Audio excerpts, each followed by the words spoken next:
Hello, everybody, and welcome to the Bet Right Sports Betting Podcast presented by the Six Pack Coverage Media Network. Andrew Tanzi and Jeff Farallo coming at you here in the NBA to break down the conference finals. We did a podcast before round one. Unfortunately, timing and the games, the way that everything's set up, we couldn't get one before the last round, but we're going to break down everything you need to know for the conference finals matchups, Heat Celtics and Warriors Mavericks.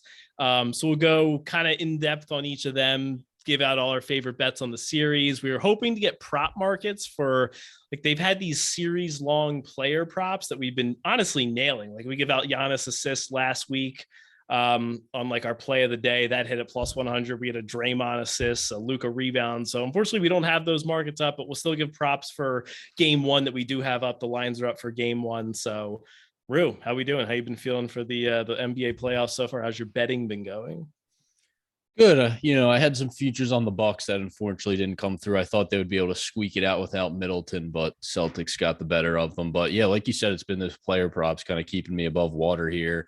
They're set at pretty good odds. So if you're able to nail a few, it definitely, for a whole round of betting in the terms of the second round of the playoffs, it ends up being pretty good if you can hit a few of them. So yeah, it seems like a lot of them, they have like the favorite just priced really, really aggressively. You can kind of get the guy in like the second and third in like a lot of the markets at just like a really inflated price. Like, we'll talk about some of them when we go through, but like the points market in the Heat Celtics, like Jason Tatum, they're basically just expecting him to walk right away with this and kind of discounting Jimmy Butler. So maybe there's some value there. So we'll definitely look at them. But yeah, like you, I think that's been really, really beneficial since my stake in the Phoenix Suns did not exactly pan out as I was hoping it would.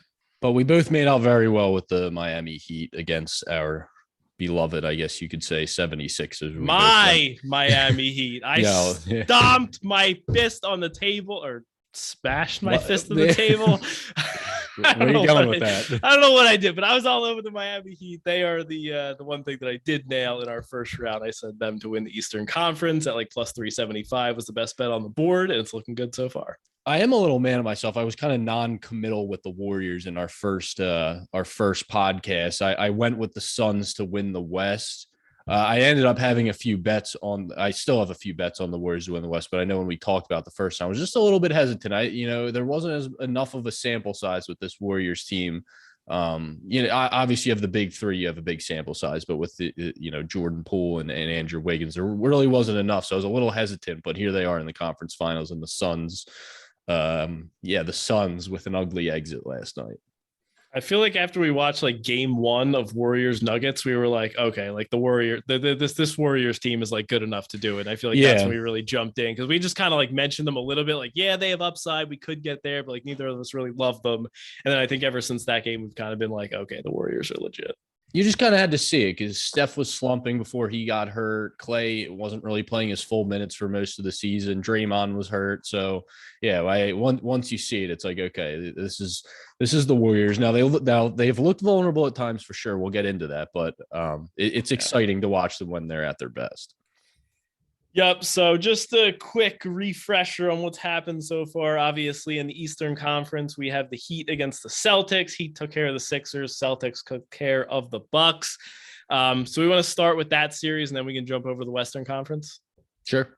All right. So right now in the market, the Celtics opened up a minus 180 favorite. Obviously, the Heat are going to have home court advantage being the number one seed. So they're around plus 150, plus 155. They do have a nice rest advantage. They beat the Hawks in 5, then the Sixers in 6. Meanwhile, the Celtics had to play in a game 7 last night. We're recording this Monday night on May 16th. So game 1 will be tomorrow, Tuesday night. So the Celtics, not a lot of time. They obviously have to travel to Miami. So I think that's a pretty big advantage for the Heat in game 1. And honestly, when I saw this series price, I know we texted about this a little bit, like I was pretty shocked. I thought this was going to open close to a pick 'em. I think the Celtics are a better team. I don't think that's really a big mystery, but like the Heat having home court advantage, having that rest advantage in game 1, I really thought this was going to be pretty close to a pick 'em. I was shocked this opened Celtics minus 180. What'd you think of the series price overall? Yeah, I was way off on where I expected this one. I thought the Heat were going to be slight favorites, honestly, just because of, like you said, the rest advantage and even just the spot of game 1, I think gives the Heat a little bit of an edge. Home court, obviously. So yeah, I was way off. I expected the Heat to be slight favorites. I am already holding a Heat plus 200 to win the East ticket that I put in as the Joel Embiid news broke, because I kind of figured it was a free play on them to at least make the conference finals, and then I'll have a ticket on when they get there. So that ended up working out. You could get them at plus 1.5 games right now, which at minus 125, I believe, was the best price I saw, which that to me, that's where I expected them to be to win the series, to be honest. Yeah. So maybe I'm the idiot here, but to me, that seems like pretty good from a value perspective. And when you dig into this, you look at both these teams. The Celtics obviously have probably a more talented roster, but when you dig into the numbers, it's, they're both top 3 in points allowed, both they're top 2 in 3-point percentage allowed, top 3 in points allowed in the paint. So this to me it's going to be a defensive battle. The Bucks were able to score in transition. That's pretty much it. Their half court offense was absolutely atrocious. Celtics were pretty vulnerable there. However, the Heat only average 18 points per game in transition the regular season, which is bottom half of the league, and 14 points per game in the playoffs, which is even after playing a Sixers team who's been atrocious in transition the entire season. So not being able to exploit in transition here, this whole series just kind of lends itself to playing the under until they properly adjust it. So from a game one perspective, I did bet the under 204.5. And until this bumps down, or they start flying over totals, until this goes under 200, I think there's going to be value on the under from a game to game perspective. I also bet the under in game one. Yeah, I mean, the last 2 games these team played landed 190 for the Bucks Celtics game 7, and the Heat last game landed 189. I think this is going to be a series where pretty much every game is played in like the low to mid 90s, like 96, 93 final score, something like that. Yeah, and you saw the Celtics hold the Bucks, who even without Chris Middleton, it's obviously a pretty good offense. They held them under 90 points twice in the series, which is nothing to scoff at whatsoever. It's kind of an interesting dynamic that I touched on in our first podcast, how the Heat kind of rely on shooting a high percentage from 3. Celtics are top 3 in 3-point percentage allowed. So it's going to be kind of an interesting dynamic to see the game plans here from both an offensive and defensive perspective. But I am not expecting a ton of points in these games. Yeah, and it seemed like the Celtics in the last series, they kind of sold out to try and stop the 3 from Milwaukee, and they basically just left Giannis one-on-one for the most part, and they threw a couple different defenders at him, but they were kind of just like, Giannis, do your thing, get your 40 points, but we're going to try and make you do it as inefficiently as possible. I wonder if they'll do a similar game plan to Jimmy Butler and just kind of take away all of Miami's shooters and make Butler beat them one-on-one and make him have tough shots in the paint and stuff like that and try and beat them that way. So I think this is definitely going to be a low-scoring, grinded-out series. Well, the interesting dynamic to me about the Heat is I feel like they're always looked at as this a team where it's not this one dominant star player. It's everyone kind of contributing. Butler's not normally a guy that's dropping 30 plus a night, but in these playoffs so far, that's kind of what it's been. So they're going to need production from these other guys consistently, which they got away with it against the Hawks and the Sixers.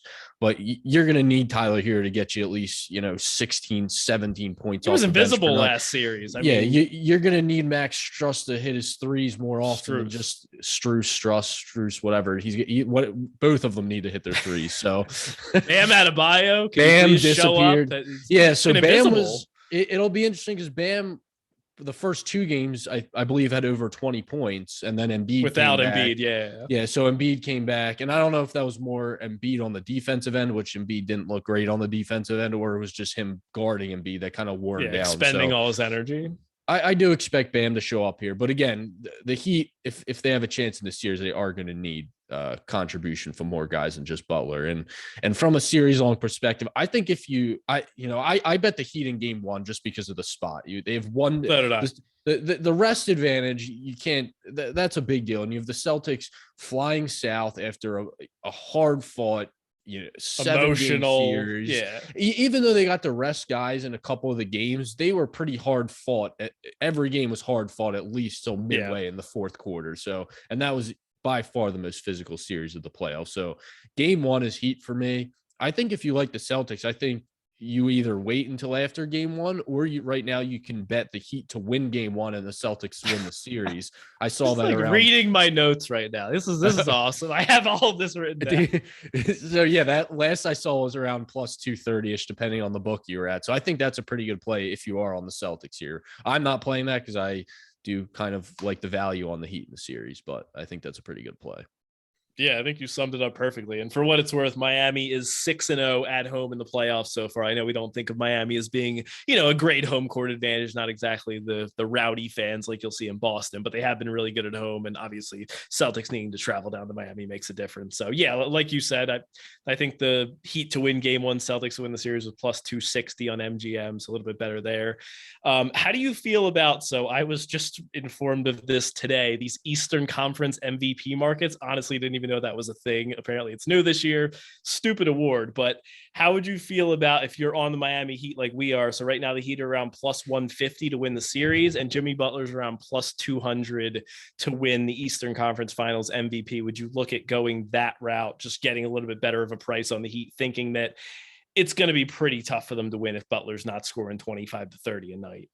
Yeah, we kind of touched on this in the first podcast where there's certain players that if the team wins, they are probably not 85 to 90%, maybe even higher to win MVP. Yeah, I would like to apologize to Jimmy Butler for that. I discounted him initially. I think when you asked me this question in our round, I think you did. Yeah, I said I probably wouldn't bet him. I could see other Heat role players stepping up, and he's done nothing to prove that that's true. So I would like to apologize to Jimmy Butler. Yeah, he is the alpha on this team 100%. Yeah, if the Heat win, it's going to be on his back, unless you make a case from a defensive perspective that if these games are scored in the 80s and low 90s, that Bam has a monster defensive games and is putting up some numbers on the offensive end. That other than that, I don't see a way that if the Heat win, that Butler doesn't win the MVP. So yeah, and again, if you're on the Heat, you could always split your bet in half and throw some on Butler to get the extra price, and then the other portion just throw it on the Heat. So yeah, I think that's a good look. Yeah. And I also feel like, I know we were talking about this yesterday, some of these Celtics wins, they're maybe a little bit fluky. I mean, I don't know how many times you can rely on Al Horford to score 30 points or Grant Williams to hit 7 threes. Like, obviously you want your role players to step up. Like, that's part of winning in these games. But like some of these performances that we've seen from the Celtics guys that almost, I mean, Horford basically single-handedly won them that game. Like, I don't know if you can really count on that to happen again. Feels a little bit fluky. So that's true. The only thing I'll say is I feel like a couple of the Bucks wins, the Celtics actually outplayed them for most of the game, and the Bucks still ended up winning. So I feel maybe it evens out. I feel like at the end of that series, everything was evened out, and without Chris Middleton, I think the Celtics are the better team in that. So I do agree. I like without Middleton for the Bucks, I'm saying the Celtics are the better team, so they ended up winning. Yeah, if Middleton was playing, I think the Bucks would have won. Yeah, I agree. So yeah, do I think Al Horford's going to score 30 points again, probably for the rest of his life? No, probably not. Is Grant Williams ever going to hit 8 threes again? No, probably not. But so, that was taking advantage of what the defense was giving them, though. 6 threes later, and the Bucks are still leaving Grant Williams wide open. I mean, he's wide open. It's different. It's not like he's shooting these over guys in his face. Like, if you leave anyone in the NBA wide open that many times, like, they're going to hit some of them. Like, yeah, and the Bucks refused to. Tatum was getting too many looks coming off screens. They were just going under the screens. He was having open threes. So there was a lot of things defensively, and I expected the Bucks to get those things ironed out, like I said in the first podcast. And it just, Middleton's a big loss on both ends of the floor, and I think it was just too much for them to overcome. And Giannis was just shouldering everything for that team almost. Yeah, and I think that's another good thing, especially as this series gets late. If you bet the Heat, I think you can feel pretty confident that Eric Spoelstra is going to try and make some of these adjustments that maybe a coach like Mike Budenholzer didn't have up his sleeve. Spoelstra is probably the best coach in the entire league. So if there's a guy that I want making these defensive adjustments, it's definitely him. So I think that'll definitely help us later on. Yeah, for sure. All right. Anything in the player prop market for game one that you are eyeing or have already bet in this series? So nothing in the game itself, but a series long prop. Since we don't have them yet, we can only kind of guess where they're going to be at. Is Jimmy Butler to lead the series in points? And this is just he's averaging the same as Tatum for the playoffs, right? 0.4 points per game more. He's like 28.7 right now. So game one, we only have game one. The leading score of game one, Tatum is minus 140 and Butler's plus 255. So if the series long is anything like that, I would love to buy into Butler at that.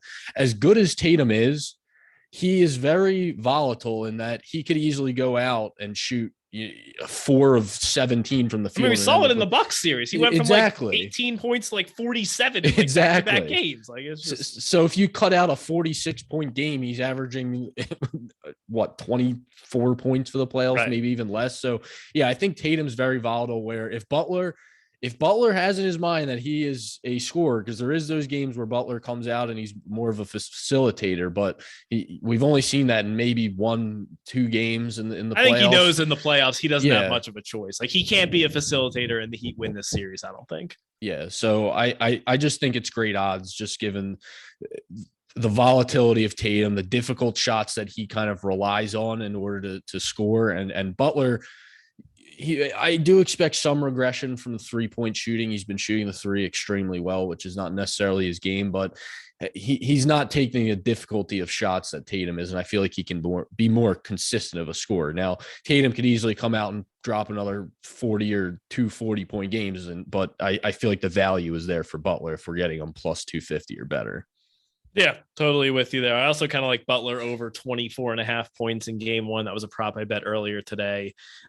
Shooting volume has been awesome. Like you said, I think he kind of realizes that he can't just be a facilitator. If the Heat are going to go deep in the playoffs, it has to be because of him. 32, 23, 40, and 33 in his last 4 games against the Sixers, has 40-point game against Atlanta. So I think, the shot volume is going to be there. I already talked about how the Celtics tried to defend Giannis last game. So I think that Butler could be in for a ton of shooting volume here, and I kind of like him over 24.5 points. Yeah, so that's it's kind of interesting. Was it Giannis, we're going to let you get yours and we'll just stop everyone else from scoring, or was it they couldn't stop Giannis and everyone else just kind of sucked? So it's like, are the Celtics going to focus in on Butler? Right, we'll find out. That's why betting these game 1 is always a little bit tough because you don't know what to expect. Yeah, so it'll be interesting. And what did you say? You froze on my screen. I was so confused. Your face like froze for a second, so I didn't know what was going on. Go ahead. And we've seen in a couple of series that the props are a little bit tough as these coaches make adjustments. It was very hard in the Suns and Mavs series to bet props on the Suns side, because I felt like the Mavs were kind of changing what they were doing every single game. But because their entire team sucks. Oh, well, yeah. So that's obviously definitely part of it. But the Heat could defend one way in the first game, and then they come out in game 2 a completely different way. So Tatum could go off in game 1, and then it's Brown. So it's kind of that's why I kind of like the series props as opposed to the game to game in the playoffs. Yeah, it kind of gets rid of that like ebb and flow and worrying about how the coaches are going to adjust. You just kind of take your opinion in game 1 and then go for it. Yeah. All right. So it sounds like we are both going to be on the Miami Heat. Anything left to say on this series? No, I didn't think I would be on the Heat at this point, but here I am. Yeah, you were kind of putting cold water on all my Heat takes coming into the playoffs. And now here we are. You're right on board with me. Yeah, well, it's not necessarily that we think they're the best team, but I mean, when you get this, look, it's just the price. It's a value thing, and we kind of touched on that before. I said some of these I'm betting on value, not necessarily. If a gun to my head, if I just had even odds for both, I'd probably take the Celtics. But a value perspective and the way I expect this series to play out with low scoring, kind of grinded out games, I feel like getting the odds you're getting on the Heat right now is too good to pass up. Yeah, and even just betting them game to game. I mean, like we said, we think these are going to be real low scoring games. The market right now is basically telling you that when this series goes to Boston, they're going to be at least 5 or 6 point favorites. Like having +6 in a game that we expect to be played in the 90s, like that's just going to be so valuable. I just feel like I'm going to be end up on the Heat here so much. This is not a series where I want to lay big point spreads. -1.5 in game 1, that's fine. But I don't think this is a series where I'm ever going to feel comfortable laying 2 or 3 possessions. So.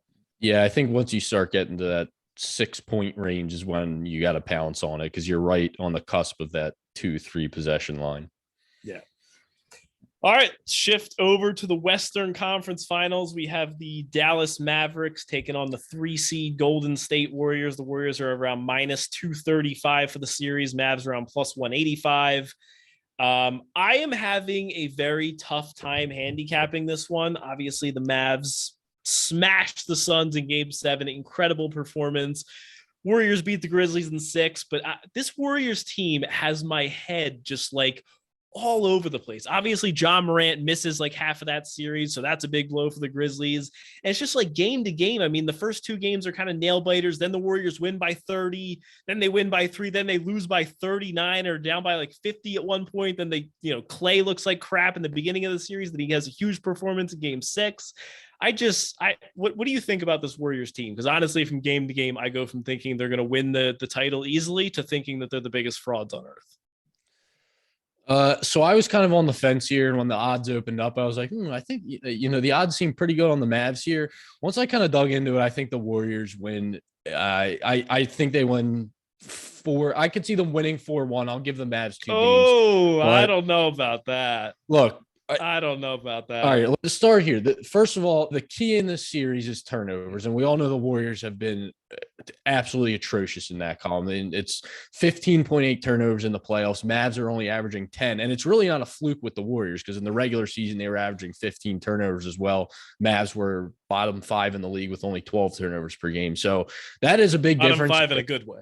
In a good way, yeah, less turnovers. Okay. So that's obviously a key here. We saw that really bite them in the butt against the Grizzlies. But the interesting dynamic here to me is that both of these teams rely extremely heavily on the 3 ball, and both allow top 5 fewest in the league as well, so from a defensive perspective. But you got 2 teams that rely heavily on the 3 ball. So the Mavericks are coming off a series against the Suns, and I'm not discrediting the Suns. They're obviously a great team. They won 70-plus games this year, but they're just the polar opposite of the Mavericks and the Warriors. They don't take a ton of threes. They don't rely on threes. They rely on a lot of mid-range jumpers with Booker and Chris Paul.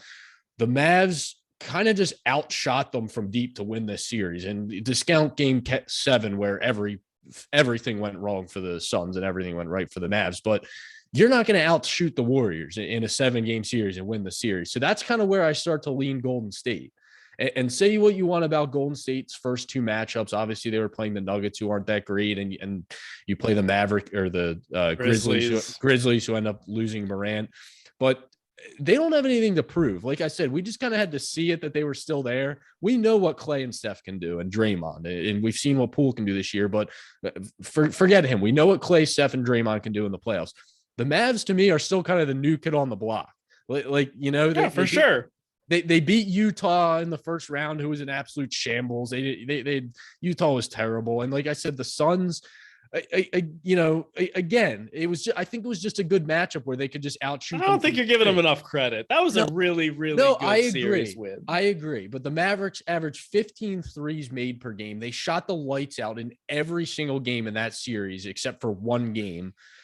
The Suns couldn't match that 3-point production. The Warriors can match that. They got the 2 best shooters of all time. And Luka, as amazing as he is, he's not an efficient 3-point shooter. So if we can't rely on Luka from game to game making threes to match the Warriors, are we going to sit here and say that we're going to rely on Dorian Finney-Smith, Reggie Bullock, Dinwiddie to match the 3-point shooting of Steph, Clay, and Poole? Like, I don't know. That's to me is just where it doesn't add up to me. And I think I'm going to give the Warriors the edge here. Okay, it's interesting you say all that, because I felt like when I kind of dove into this series, I came away with a complete opposite conclusion. I think I'm going to be on the Mavs here. I do already have a Mavs ticket from when they were down 1-0 or 2-1 in the Jazz series, but I think I'm going to add to it here. I think this is a pretty good price, and I might wait till after game 1, but I think that they match up pretty well against the Warriors. I think I think as much as you want to say, like, yes, obviously the 3-point shooting helped them on offense, but I really think that the way that they defended Chris Paul and Devin Booker was absolutely incredible. They turned the best backcourt duo in the league into absolutely nothing. I mean, game 6 and 7, they couldn't do anything. They were turning the ball over a ton. Devin Booker averaged 15 points per game over the last 2 games, shot 9 of 31. Chris Paul had more turnovers than field goals made in 3 of the final 5 games. So I think that the strength of this Mavericks defense is their perimeter defense. They don't really have any big man inside, which is great against the Warriors because they don't have a big man either. They have a bunch of guards. And I think that the Mavericks can do kind of similar things where they gave Booker and Paul fits the more that series went on. So I think that's a good matchup. And then I think Luka has just ascended into this tier where he's just capable of taking over any game. He's going to be the best player on the court at every point in this series. And I think he can honestly just keep this rolling and win another close fought. It probably goes to game 7, honestly, and I think the Mavericks are going to win it. Here's where I think you're wrong, though. You can double team Steph, that's fine. But then, like I said, then I didn't say you have Clay. to double team Steph. But those a lot of times they were doing it. They were blitzing Booker with 2 guys, forcing him to get rid of the ball. That's the problem. Is Booker and CP3 are handling the ball in most possessions. A lot of what the Warriors create is off-ball movement. I mean, their offense is one of a kind almost. They're not just running these high screen and rolls with their best player handling the ball. It's a different team for sure. So I don't think that necessarily works that way. That's kind of the way I look at it. And Luka, we've seen him go off and they lose games. That's where it's like we're relying on these other guys pretty heavily. Luka averaged more points in losses last series than wins. So that's I don't know. I feel like if we're taking Luka and Steph out, say the 2 stars, and we're just looking at the other players, I trust Clay and Poole to knock down shots more than these other guys consistently, at least. And again, Poole was terrible. I mean, I know like Poole and Clay obviously have like more of the pedigree, especially Clay, but like Clay was brutal the first 4 games of the last series. He was like the worst guy on the entire court. And Poole finished the series against the Grizzlies. He scored like 3 points and then I think 11 points or something in the final game. I mean, I don't know if his confidence is necessarily there either. Obviously, you can get that back quickly, but like it's not like these guys have been amazing all playoffs. Like they've both had really, really rough stretches so far. I agree, but I'm not going to bank on it's still Klay Thompson. He struggled for a series. He's struggled in a few games. And again, I'll give the Mavs 1 or 2 games based on they're going to get hot from 3 at some point. The Warriors are going to have an off game like they did last series, but I don't know. I got to give the edge of the Warriors here. I'm just the way I'm looking at it, I'm expecting this to be a 3-point battle, and I'm going to give that to the Warriors 10 out of 10 times. Okay. So are you betting the Warriors now? Are you betting would you bet a spread price? How are you attacking it? Do you have any bets in officially on them? So I already have a future on them to win the Western Conference. So if you didn't have a future, how would you bet it? I'm debating whether I want to bet them to win game 1 and win the series. It was -1. I think it was -130 when I last saw it. Okay. Kind of the same thing as the Heat, the Celtics coming off of game 7. Obviously they have an extra day rest, but the rest advantage is still well within the Warriors' favor and they have home court. So that'd probably be how I would attack it. It's kind of a good way to get a better price on money line for game 1 as well as a series price on the Warriors. If you're betting the Mavs, kind of in the opposite vein, I do think the Warriors are going to win game 1. I'd probably wait until after game 1 to bet it. Or if you want to get real crazy, I'm going to bet on FanDuel Warriors to win game 1, Mavs to win the series plus 500. All right. Big money. Another angle. I like it. Do you have any props in game 1 or any series long player props that you're eyeing on when we get the lines out? Yeah. So I'm actually going back to 2 that I hit in the last series. The first being Draymond Green assists to Draymond to lead the series in assists. So it hit by 1 assist last series, despite him was a sweat. Despite him getting ejected in 1 game, it was still able to hit, which was pretty awesome. He's averaging 13.9 potential assists and 6.6 assists in the playoffs. Luka 13.5 and 6.6. So they're averaging the same thing. And it kind of goes back to the same point. It's almost like Tatum, like I was making the case with Butler. Luka kind of ebbs and flows with his assists. We saw a couple games last year where he had 2 assists, 4 assists, and a lot of his assists are coming off these role players knocking down threes, which I don't expect them to shoot as well as they did last year. So I'm kind of going back to that. And Draymond's usually in that same 5 to 8 range. So I just feel there's more consistency in Draymond. And game 1, Draymond's plus 230 to lead in assists and Luka's plus 110. So I think we're going to get pretty good value for the series. Like that. And my other one is you can go. I might steal one of yours, so go ahead. I don't have any for the series. I was just gonna bet. I have a game 1 prop that I have. You can finish off your series 1. Okay, my other one was another one we hit last series was Luka to lead in rebounds. He had double-digit boards in 5 out of 7 games last series. He's plus 130 to lead game 1, so I like him at plus money if he's there for the series. And the Warriors don't really have anyone that dominates on the glass. So Draymond had a couple big games, so he's probably the only one in play as long as Kevon Looney doesn't turn into Dennis Rodman again and pull down 22 rebounds. I think it's really just Luka and Draymond, and I would take Luka there to lead the series at plus money. I was actually Okay. I was kind of expecting him to open at -110. So if it's anything like the game one price of +130, I really like it. Yeah, I think that's fair. I had a bet for game one prop. I'm going to go Klay Thompson under 21.5 points. Already mentioned how he has been pretty up and down in the playoffs, but he's been under this in 6 of his last 7 and 8 of the 11 games so far in the playoffs. I was expecting this to kind of be like 19.5. So I think over 20, I think there's a little bit of value on the under there. As I noted, the Mavericks do have an excellent perimeter defense. So going for that for game one. All right. All right. Anything left to say here on the West? So you're going Warriors. Well, we'll see about the Celtics and the Heat. We're betting the Heat based on the value, but we think the Celtics are more likely to win. And then you got the Warriors in the finals. Will the Warriors win the finals? Stay tuned for our finals preview. Ooh, it's a tease. All right. Anything left to say on the NBA? Nope. All right. The question that the people really are wanting to ask: when will the NFL podcast be released? Man. When are they coming? We're thinking probably the week after the week of July 4th or the week after July 4th. So somewhere right around there, we're going to record, go division by division. We're already starting to dig in with the schedules coming out, schedule all out now after the draft. So we're ready. We are getting geared up. We're hoping to have the season-long player props by then, or we might do a separate show before the season. But we got a ton of NFL content coming up over the summer. So I hope everyone's as hype as we are. What's more American than breaking down the NFL season? I am so pumped. Can't wait. So we'll be out with that. And then like Bruce said, we're going to try and come back on before the NBA finals. Hopefully we'll get a day or two in between games this time so we can get another quick podcast in, break everything down. Until then, hope everyone has a fantastic conference finals in the NBA. Enjoy all the games. Enjoy the hockey. It's a great month of sports, a great time to be alive. Smash the like button on YouTube. Leave us a 5-star review on Apple Podcasts. The link to the YouTube video will be in the description of the podcast from Jeff and Rue. We are the Bet Right Sports Betting Podcast because every time you bet with us, you bet right.